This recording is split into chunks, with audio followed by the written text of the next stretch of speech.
Well, good morning. You all stayed tucked in tight. Hey. Hey, girlfriend. How you doing? Just another walk in the park, Belle. You know it. How's everybody doing? Yeah. Good morning. Oh, we're together playing. Cochise and Missy Noli. Woohoo!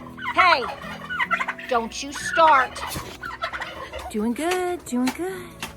Oh, Cochise, I see you. You're so nosy. You're so nosy. Just nosy. Hey, I'll just run in and jump in.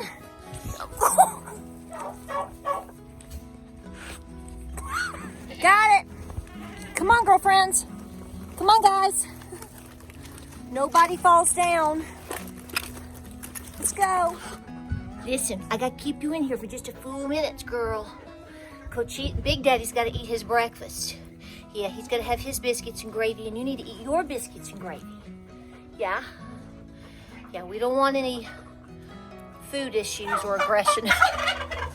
Yeah, she's real aggressive. Yes, everybody, the upper, I'm spreading out hay right now. This is another water day.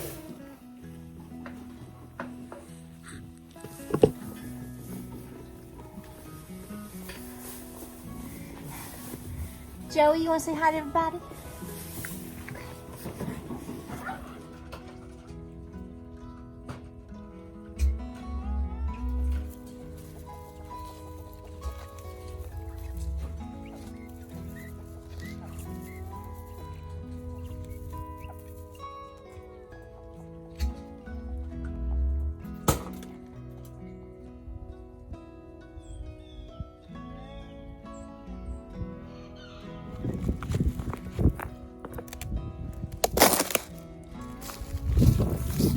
Well, good morning, good morning, good morning. Welcome to Appalachia's Homestead.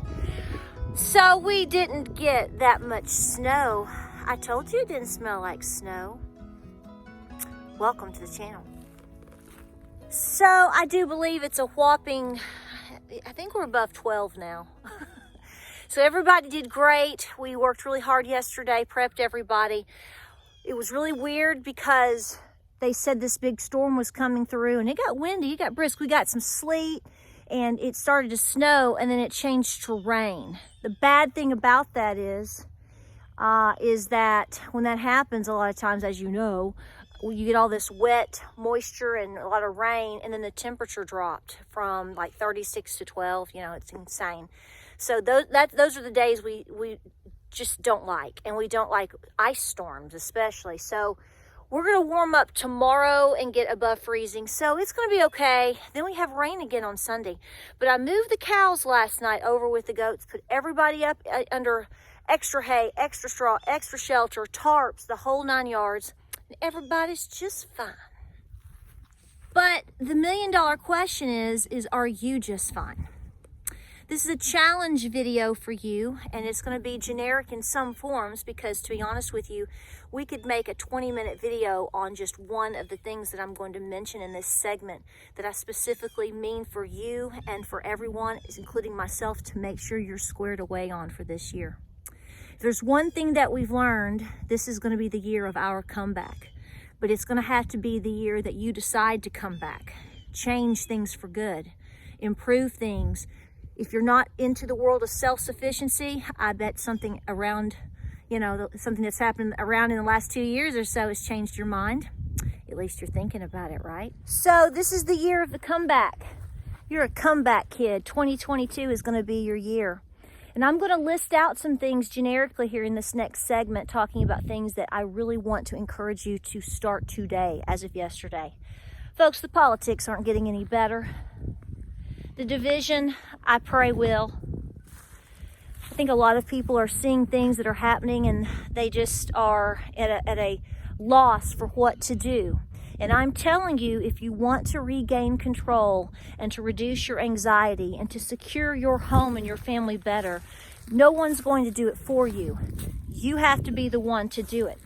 So I was thinking this morning as I walked to this just came to me this morning as I walked to my sink, and we kept electricity last night.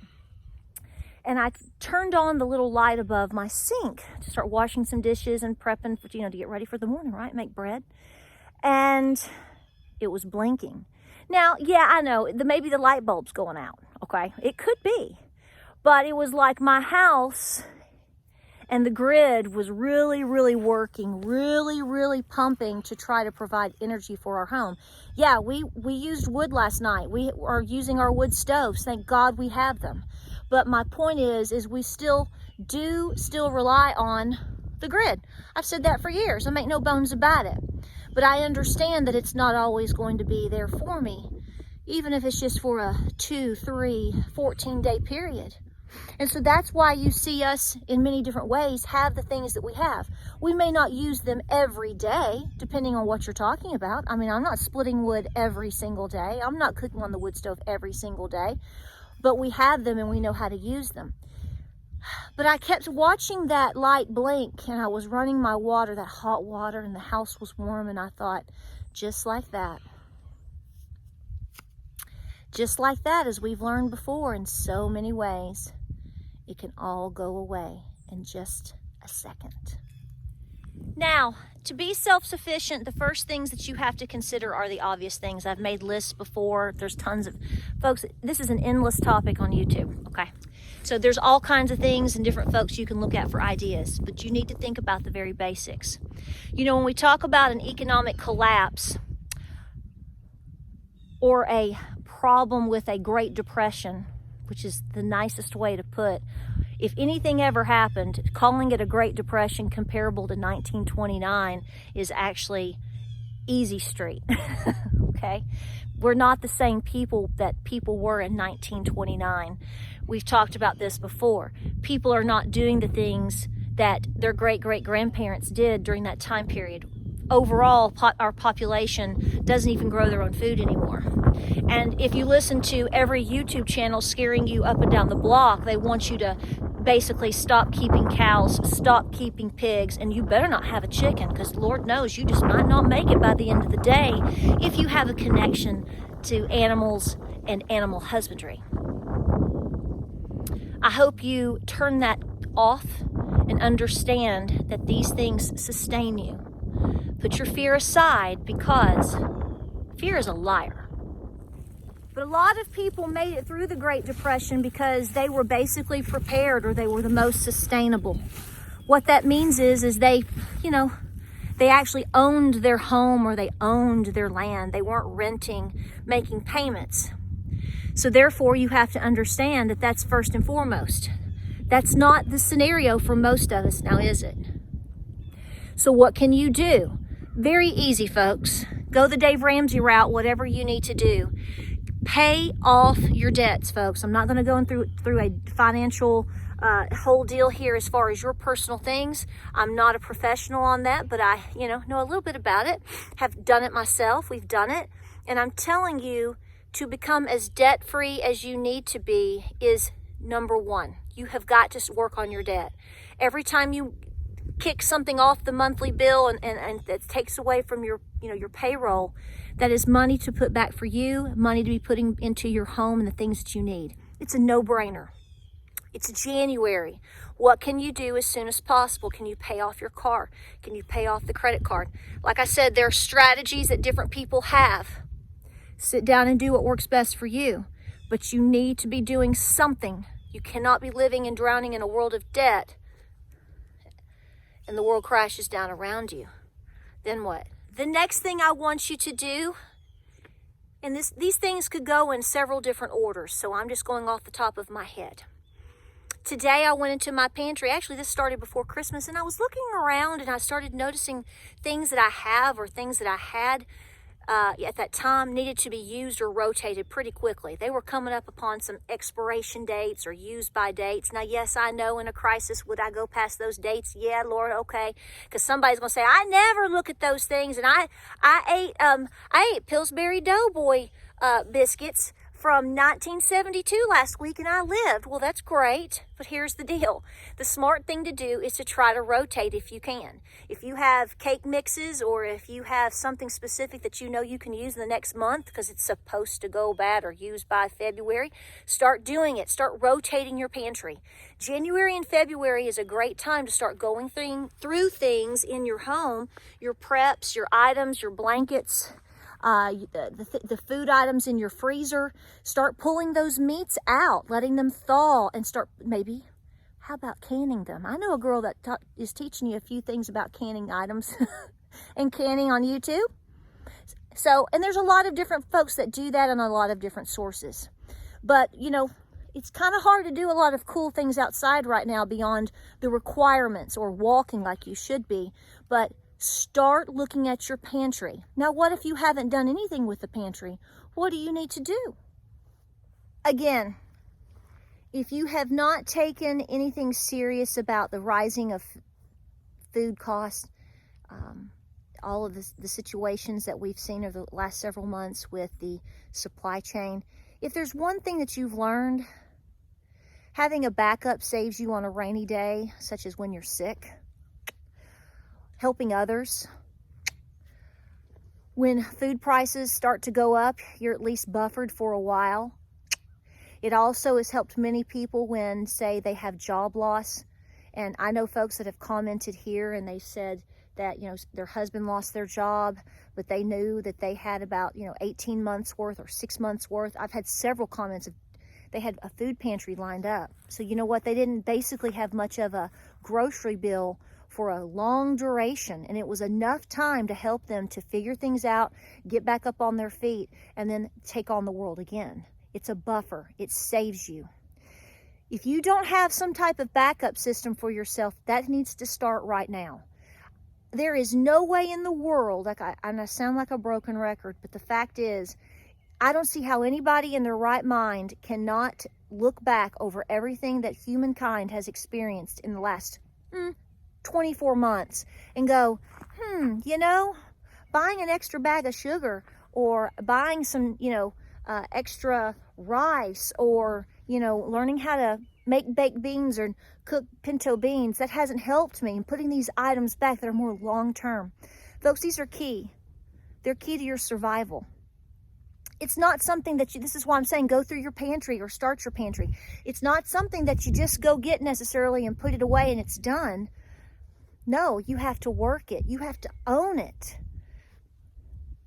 It's what's going to sustain you. Now, when I was talking about your bills and I was talking about your debt, I want you to reassess what you got going on. What do I mean by that?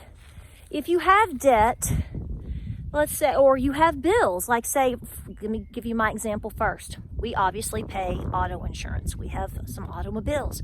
You probably have an automobile as well, and you have insurance. So you have to pay a monthly rate or a yearly rate or whatever you do. Start shopping around. People are very competitive right now for your business because, a lot of people have had trouble with finances. And so therefore, it gets very competitive in terms of rates. We just lowered today our auto insurance by over $2,000 a year. The story there was who we were with consolidated with somebody else, and so we had to end up going over here, and we took what we took. Well, that was not that long ago. That was just 2 months ago. Well, now we've been shopping around. Not only did we beat that price, but we beat the price we had before all of this. So my point is find money. See where you can find money and take that money and pay off other debt, or start putting it into your home, putting it into building a chicken coop, put it into maybe buying that wood stove that you need. Or guys, we could go on and on and on. But it's up to you to sit down and to say, I'm going to do this today. I'm going to start going. Do I need this? Can I cut this out? It's just like with toxic people. Cut them out too. Anything that is a drag on your personal system, whether it is your mind, your heart, your anxiety level, your time, say that again, or your bottom line, start figuring out what is unnecessary, because you have got to focus. You have got to come in and go full steam ahead this year, starting yesterday with working on you, your mind, your body, your health, that pantry. What are your goals this year? Are you going to grow your own seeds? Do you know what you're going to grow? Do you know what you like, and where are you going to put it? All of these things start now. It's endless to get where you think you're going to end up being and where you want to be. We never fully really ever get there. But I can tell you that's where you have to devote your time.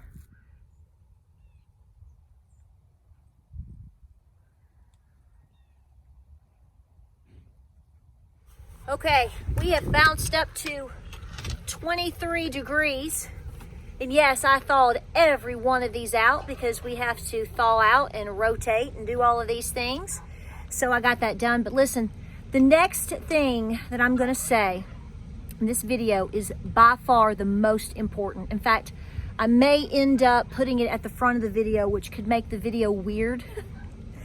But of all the points that you need to digest first and take as an absolute, it is this one. It's the ultimate.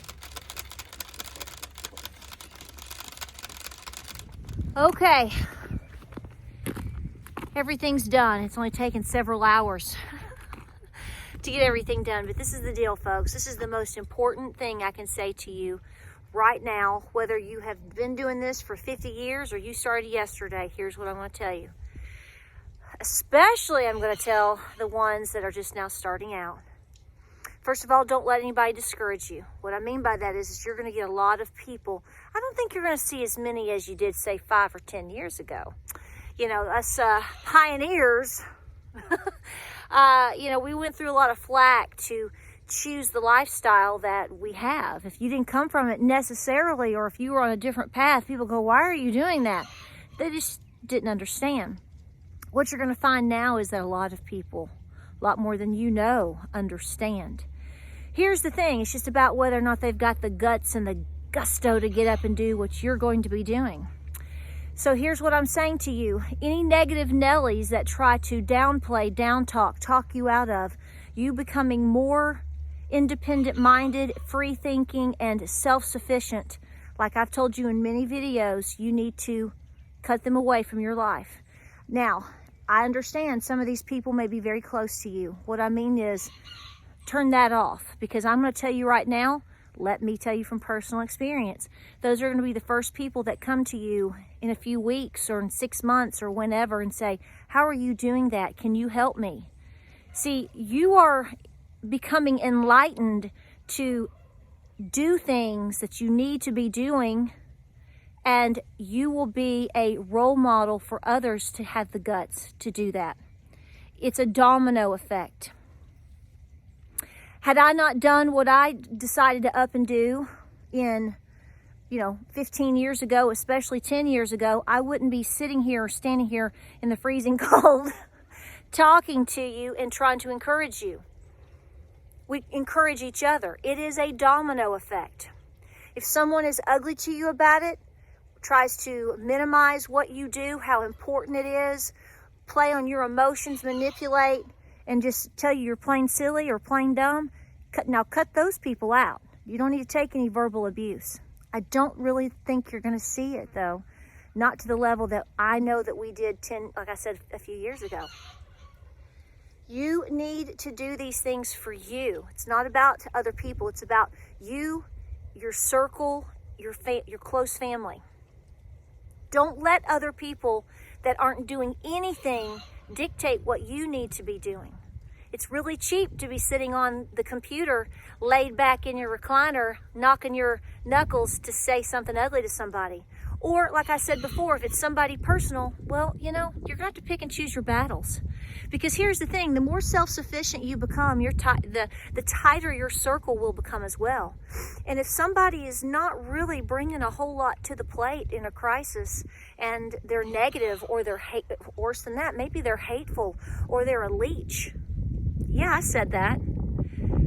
You really want them in your circle to begin with? I'm not saying be mean to them. Just know in your mind that you can't rely on those people. The ones that are putting you down and the ones that are questioning you and playing mind games or all of these things, folks, they're not in your circle. And, you know, frankly, some of those people in the end, anybody could, but especially them, well, if a crisis happened and you're not playing their game or doing what they want, those people can become dangerous. Think about all of these things. Pick and choose your battles. But what I'm telling you is don't you let anybody talk you down, talk you out of learning the old ways, learning what you need to do, and doing what's right for you and your family, because that's what matters. I hope this video encourages you. We're up to 25 degrees now. I'm looking forward to 30 degrees. The sun's coming in, so that helps. We just got to make it till tomorrow afternoon and we'll get above freezing, and that's going to help a lot. That's more like it. Stay the course, stay busy, stay motivated. I know I'm going to get a lot of comments about ideas and things, and like I said, this is just a general scope. But a lot of people need to hear this.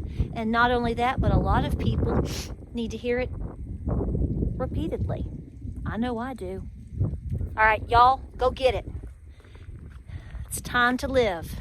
This is our year, and it's going to be good. Woo. Thanks for watching, y'all. Happy New Year, right? We'll see you on the next video.